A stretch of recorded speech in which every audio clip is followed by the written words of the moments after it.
Hi, this is Joe Montana. This is Dak Prescott. Hey, this is Jason Kelsey, and you're listening to Rob Maaddi. Rob Maaddi. Rob Maaddi. I am Rob Maaddi, and welcome to the AP Pro Football Podcast. We have another special Super Bowl week edition for you as I finally arrived in Tampa. My first flight out of Philly was canceled 2 days before it even snowed, but we did get a ton of snow. I made it out. I'm here in Florida. It's a little chilly, but it's all good. It's much different this year, obviously, with COVID. There's fewer media who have traveled, but we're all getting ready for the big game on Sunday, Kansas City Chiefs and the Tampa Bay Buccaneers. I have a wrestling-themed episode for you. WWE superstar Mojo Rawley joins me. He's a former NFL player, so we'll talk about his career, his friendship with Rob Gronkowski, who turned on him at Wrestlemania, and much more. Stay tuned for that interview. San Francisco 49ers superstar tight end George Kittle also joins me. George is not only one of the best in the game at his position,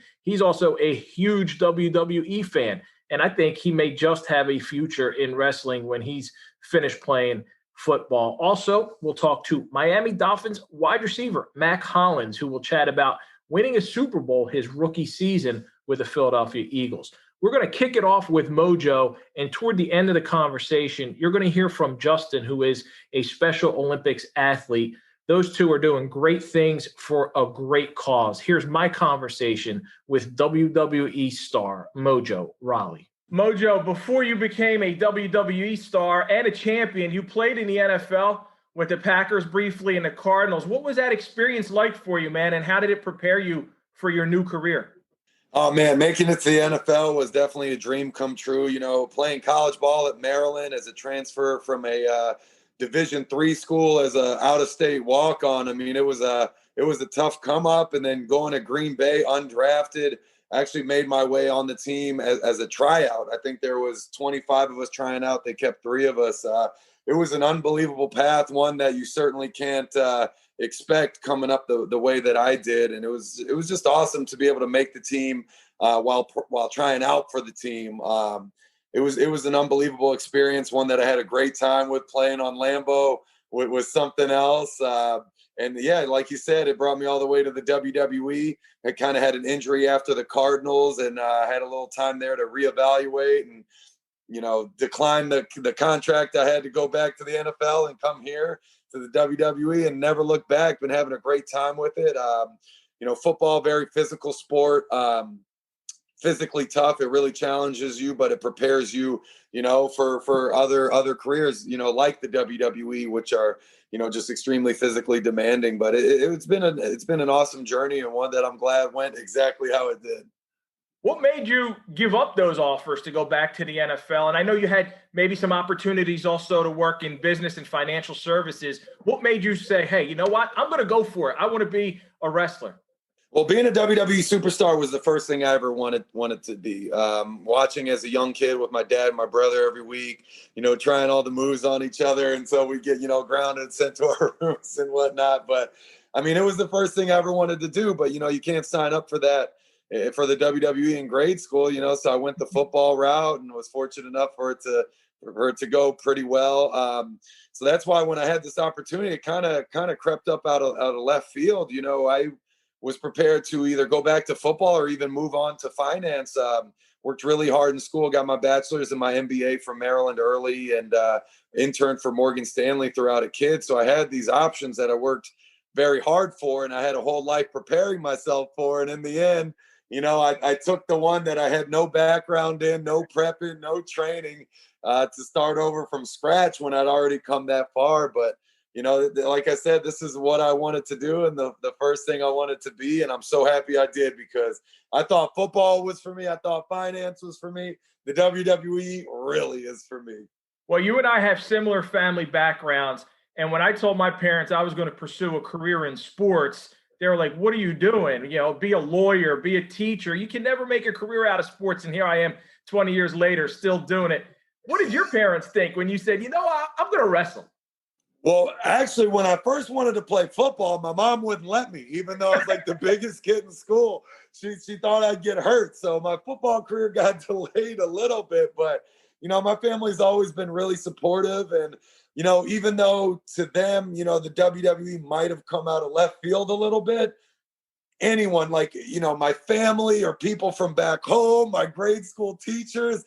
The second everyone heard about this opportunity with WWE, it just made sense to everybody, personality wise, and, just having loved it for so long, from when I was a kid. It was a perfect fit, and everyone's been extremely supportive.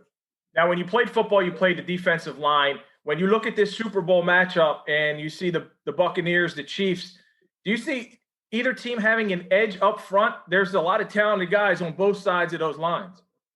Well, I'm sure it's not a coincidence that both teams are in the Super Bowl with lines like that, but I don't know. I'm going for the Bucs. I got my boy on the team.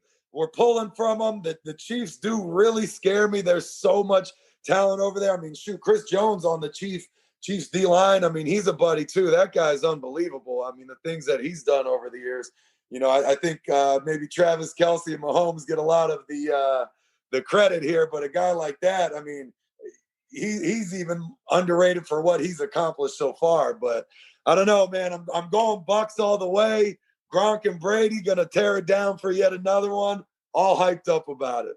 Well, speaking of Gronk, so you win the WWE 24/7 title at WrestleMania 36, and then lose it the next day to Gronk. Would you rather have lost to another wrestler, or does it make you feel a little bit better that's a future Hall of Fame tight end?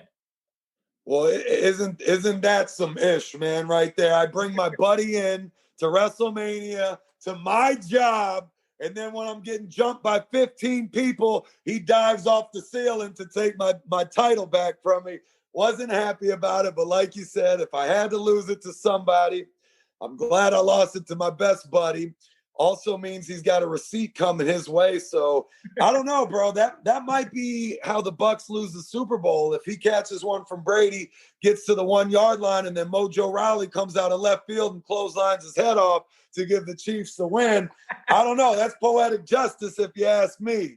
But he's definitely got one coming for later. It sounds like it, Mojo. Hey, man, tell me about your involvement with the Special Olympics. I know they're promoting inclusivity, which we should do in all aspects of life. What are you doing with them? And tell me how much you appreciate having this opportunity to do it. Well, the WWE and Special Olympics have had a partnership for decades, one that continues to grow and strengthen every single year. And I've been fortunate enough to pretty much work with the Special Olympics almost immediately from when I signed with WWE back in 2012. And it's just been awesome to kind of ride the wave and, see the athletes kind of grow and mature, while I've been doing the same on my front. It's just awesome because the Special Olympics is, creating a world where people with intellectual disabilities have every opportunity to be healthy and successful. And you kind of really see it when you do one of their events. Everybody's having a great time and they're coming together regardless of disability range, and everyone's performing and competing against one another. And, it's been awesome to see the come up. Chris Nikic is a guy that's been in global headlines recently for becoming the first person with Down syndrome to complete a triathlon, an Ironman triathlon. And I got to train with him for a little bit. And I mean, he taught me a lot about, different training things I can add into my regimen. And that's one thing in the WWE I've always been known for is my crazy workouts and my conditioning. So, the Ironman Big Chris was able to show me a couple new things. And then even my buddy Justin, who's here with us, I've learned a lot from him, and just his positivity and his energy is unbelievable. We've been doing media row all day, break dancing together and hyping each other up and seeing who has more energy, which has been absolutely fantastic. But that's what it's about, is just, the inclusivity and bringing everyone together to, grow and get better. Mojo, thanks, man. I appreciate that. Justin, why don't you say hello to everybody and tell me, who is your favorite wrestler in a WWE? My favorite wrestler is Mojo Rawley. Now, hey, when we were talking about the Super Bowl, I saw you typing some messages over there. Go Chiefs. So Mojo's rooting for the Bucs. What are you liking about the Chiefs? Well, my cousin's team, God bless her. She was a huge Chiefs fan, and now with Patrick Mahomes, he's a beast.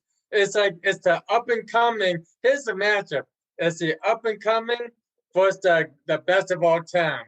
So it's really like whoever, like it's gonna be a showdown offensively. You could take my job, man.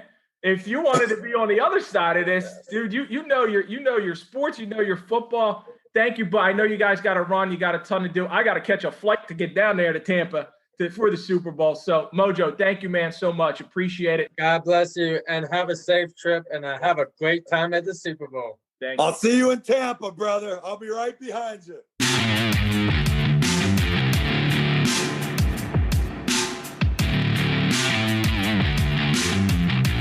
George Kittle is a two-time Pro Bowl tight end, a 2019 All-Pro, and last year he signed a 5-year, $75 million contract, the richest ever for a player at his position. He's certainly one of the best tight ends in the NFL. We talked about the Niners' struggles last season, Jimmy Garoppolo trade speculation, and his love for wrestling, which we share. Here's my conversation with George Kittle. George, last year you guys played in the Super Bowl. This year, obviously, things were different. What went wrong for the 49ers? I think the obvious answer is injuries. I felt like we had about 15 guys in IR by week 2 or 3. And when you have that many injuries, especially to, key players, Nick Bosa, Solomon Thomas, I got injured week 1, Jimmy G got injured week 2. We lost a lot of guys early, and I think it just it prohibited us from getting that unity, getting that flow going as an offense. Our defense played at a high level all year, despite all the guys that they missed, but we just had so many guys in and out of the huddle early on in offense. I think that was a struggle for us, especially because we have a young team on offense as well. So, just got to stay healthy, and really I'm not worried about anything else other than that. How frustrating was it for you personally? You get that big contract, you set a new bar for the tight ends, and then you end up missing half the games. All I ever want to do is play football. It was my dream to play in the NFL, and unfortunately, the NFL it's a physical business, it's a violent business, and injuries happen. So yeah, missing 8 games is not fun. So I was happy that I got to come back at the end of the year and play a little bit of ball. We got 2 games at the end, but missing games is not fun though. So just looking for ways to stay on the field, stay healthy the entire season. George, there were speculation, rumors that the 49ers were interested in Matthew Stafford. He ends up getting traded to the LA Rams, the possibility of other quarterbacks coming to San Fran. Have you talked to Jimmy Garoppolo? And what do you think of all this speculation? I think it's speculation. I think it's rumors. I think it's chatter. I think it's people on social media like to talk about things that I don't know if they have any idea about. Being in the building, being in the locker room, I don't really hear anything in there. So I'm confident in my quarterback. When he's healthy, he's a hell of a football player. And I have not talked to Jimmy about it, but, I think it's his second or third year of dealing with these exact same rumors every single offseason. And he just comes back to work and he just goes back and he plays. And I'm not worried about it. I think Jimmy's a grown man and he can deal with it. And he's a hell of a quarterback, like I said. We saw you and Travis Kelce last year's Super Bowl. It's Gronk and Travis this year. Give me your breakdown of each guy. Well, I do think it's key that you have to have a good tight end to make it to the Super Bowl, because that's obviously true in the last couple of years from Ertz and Gronk to me and Kelce, and now Gronk and Kelce. My breakdown of each, they're both superstars. It is what it is. Gronk is one of the best, if not the best, run blocking tight end in the NFL. I'd like to throw my name in that hat as well. He's just been doing it for a long time. But when you have a tight end that can dominate a defensive lineman and then go out in the play action pass, just kind of keeps the defense on their heels. So Gronk's unique. He's probably one of the only guys that can ever do everything that he does because of his size and his ability. And then Travis, just how their offense works, they get the ball in his hands, and he's just so explosive when he gets the ball in his hands. And he also knows how to get open everywhere. So he's just running wide open all over the field, and he's got a good quarterback throwing the ball. And so, they're both explosive superstars, and it's going to be really fun to watch them both just absolutely go off in the Super Bowl. You mentioned run blocking. I heard Gronk say, if you can block, you stick around longer. What is it about run blocking that you personally like? What isn't there to like, man?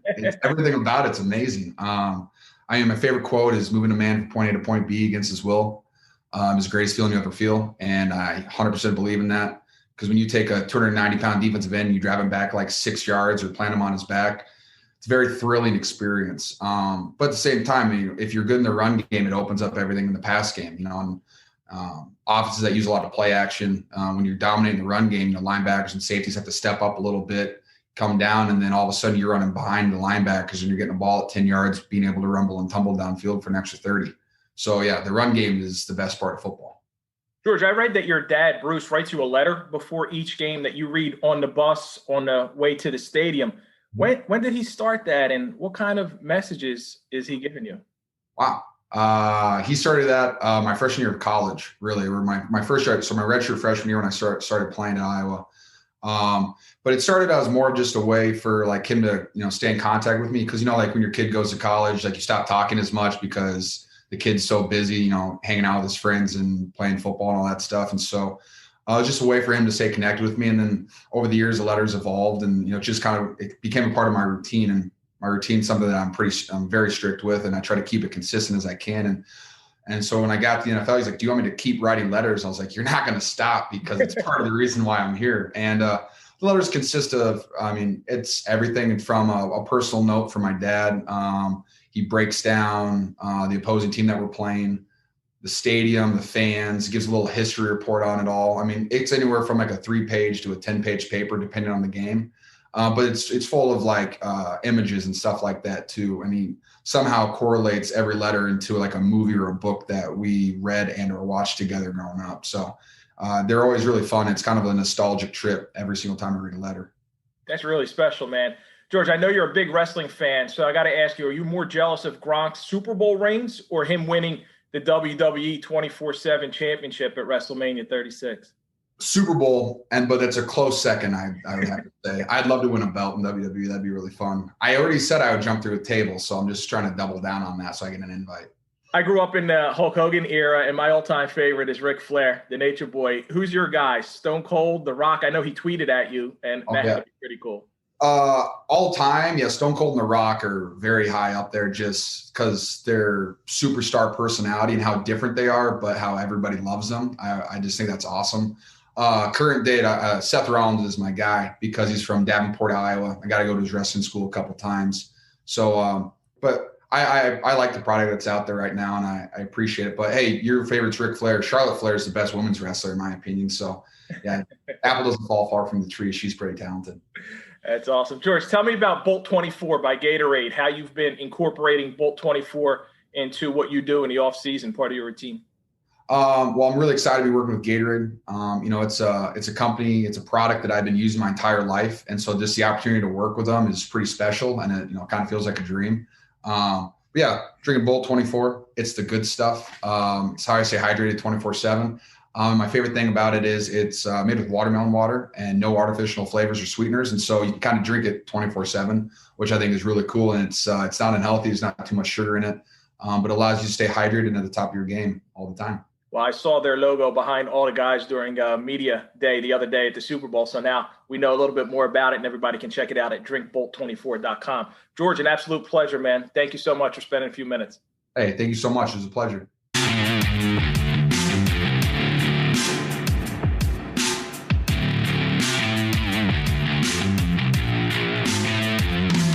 Beck Hollins is a wide receiver for the Miami Dolphins who began his career in Philly, won a Super Bowl with the Eagles as a rookie. He is a standout special teams player and just a very interesting guy. Here's my chat with Mack Hollins. It was only 3 years ago that you won a Super Bowl. Take me back to that experience and what it was like to win it all as a rookie.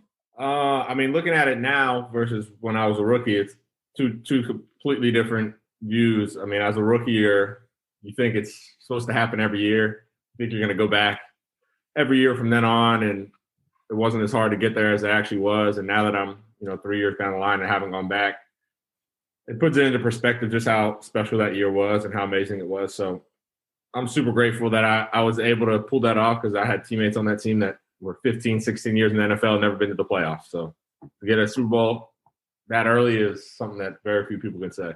What did you like most about your time at Philly, Mac? Just the city. It's a great place to play. I guess it's one of those things, if you haven't played there, you wouldn't understand really. You don't understand the dynamic of the fans and how stuff works. And yeah, sometimes the fans get a bad rap, but if you play there, it's a little different, I guess. And I don't know, maybe I'm on the good side because we won a Super Bowl. But for me, I love that stuff. People that are passionate about whatever it is that they're passionate about. Are you still riding your bike to practices? Still doing that in Miami? Oh, yeah. Do you have a car at all? Nope, still don't have a car. Still on the bike.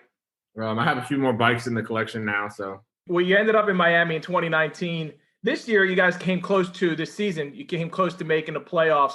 How disappointing was it to get that close? I mean, you know what it takes to get there and how difficult it can be. And how good do you think this team can be next year? Yeah, it's always tough to get close and not make it. But I think there's a lot of learning you get from it. And I think we're a young team, and I think it taught a lot of the younger guys that it takes a lot to make the playoffs. You don't usually make the playoffs by accident. And it just is a motivation for the whole team to really push it this offseason and next year to really make a run and really prepare for what it takes to be a playoff team. You were nominated for the Pro Bowl at special teams. What do you love about playing on special teams? It's just you get one opportunity. It's not, offense is great and defense is great, but you can make a lot of mistakes on offense or defense and have them corrected by a second down or third down or whatever it may be. Whereas special teams, you mess up, usually it ends up in a touchdown.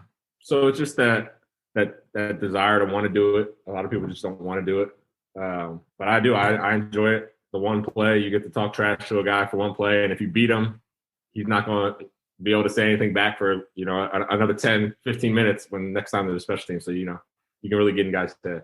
Well, I remember when a couple of years ago you said if you could only play one, you would prefer special teams. A lot was made of that. A big deal was made of that. Do you remember that comment? What happened afterwards? Was it taken out of context, or do you still stand by that? Like, if I can only play one, it's got to be special teams. Yeah, I think it's taken out of context like anything. I said it and I still stand by it. Like, if I'm going to play one, it's going to be special teams because there's just something about it.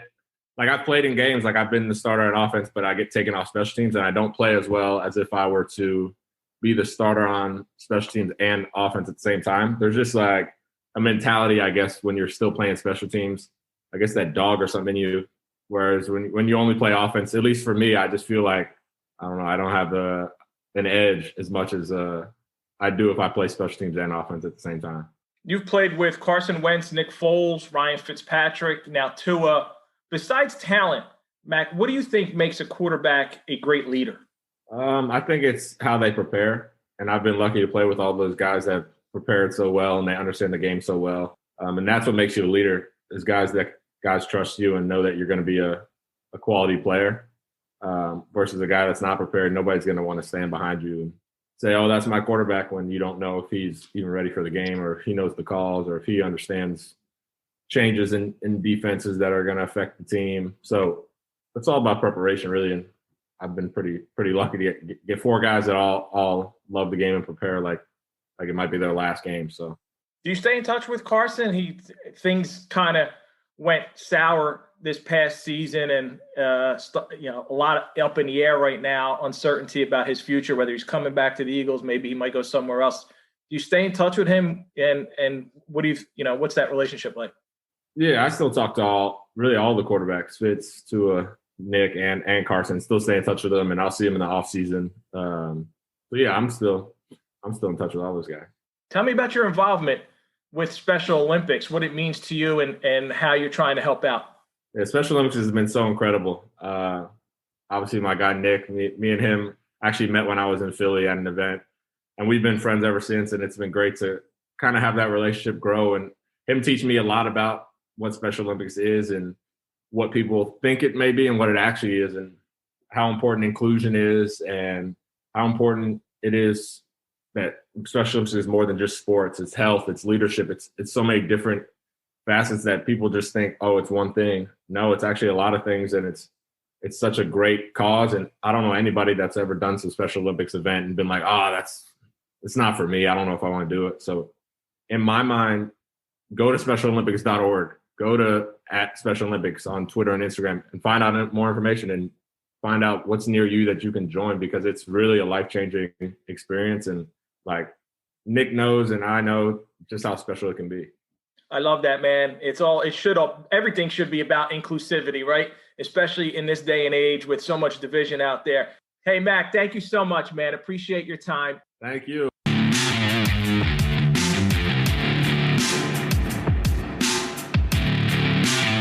Time for for some final thoughts. Since I arrived here in Tampa, I've had several people come up to me and ask me what's going on with Carson Wentz and his future in Philadelphia. So here's what I know. I reported on January 5th that sources told me that Carson was going to take time after the season to think about his future, and there was hope the relationship would not end in a divorce. There was hope. That was nearly a month ago.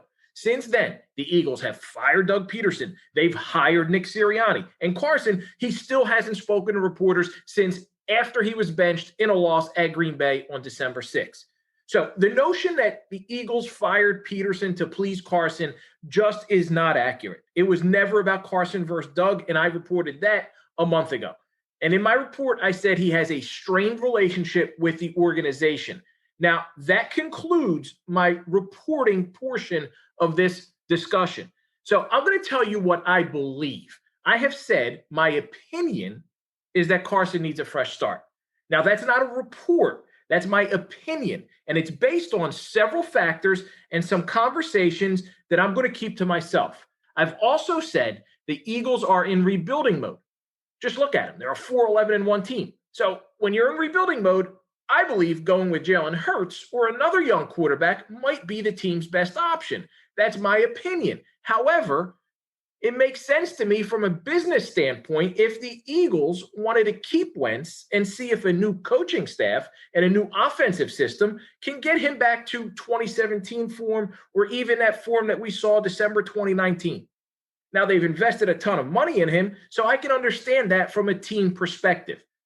Since the Eagles-Cardinals game on December 20th, and since I reported that he's going to take time to think about his future, Carson has been criticized on a daily basis for reasons far beyond his performance. And his performance was terrible in 2020. Can't sugarcoat it. His character, though, has been attacked.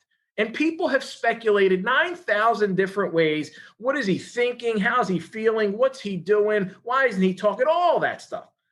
I don't know that I've ever seen any athlete say nothing publicly and take so much criticism for it. Now, again, it's been nearly a month since I reported that Carson is taking time to think about his future. I would think he now knows what he wants, but Carson hasn't said a word. Sometimes silence speaks volumes. Now, also keep in mind, whatever Carson wants may not align with whatever the Eagles have planned for him. So this is a very complicated and delicate situation. The Eagles ultimately are the ones who are in control. They don't have to trade him if they don't want to absorb a significant cap hit. They just might feel that Nick Sirianni and his staff will get the best out of Carson. They know he's not a bad person. They know he's not a bad teammate, contrary to whatever any anonymous person might say. And they know he won't force his way out of Philly. So the Eagles hold all the cards.